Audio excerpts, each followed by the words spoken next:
হলুদ মানে একরাশ সতেজতা আর নতুন প্রাণের ছোঁয়া। সিমলার ওয়েডিং ডায়েরির আজকের পর্বটি সবচেয়ে রঙিন, কারণ আজ ওর গায়ে হলুদ। চারিদিকে শুধু হলুদ রঙের মেলা আর আনন্দের গুঞ্জন। হলুদের এই অনুষ্ঠানটি আমাদের সংস্কৃতির অবিচ্ছেদ্য অংশ। কিন্তু জানেন কি কেন বিয়ের আগে গায়ে হলুদ দেয়া হয়? এর পেছনেও আছে চমৎকার সব কারণ। হলুদকে ধরা হয় প্রাকৃতিক অ্যান্টিসেপটিক হিসেবে।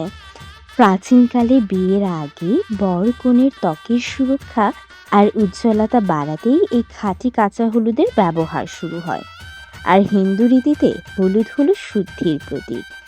আগামীর নতুন জীবনে পা রাখার আগে মন আর শরীরকে পবিত্র করার এই এক সুন্দর উপায়। যেমন প্রতিটি রঙের আলাদা গুরুত্ব থাকে, তেমনি জীবনের এই হলুদ রঙটি সিমলার জীবনে বয়ে আনুক অনাবিল আনন্দ।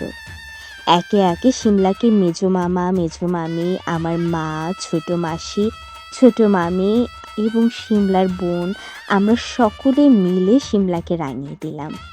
বড়দের হাতের ছোঁয়ায় যেন মিশে আছে আগামীর জন্য হাজারো শুভকামনা। হলুদের রং তো মনে লেগে গেল। বিয়ের মূল পর্ব দেখতে সাবস্ক্রাইব করে সাথেই থাকুন রংঢং বাই লাবণ্য চ্যানেলে। আপনাদের আশীর্বাদ আর ভালোবাসা যেন সিমলার সাথে সব সময় থাকে। দেখা হচ্ছে পরের পর্বে, আর ততক্ষণ আপনারাও এনজয় করতে থাকুন আমাদের আনন্দ, হাসি এবং নাচ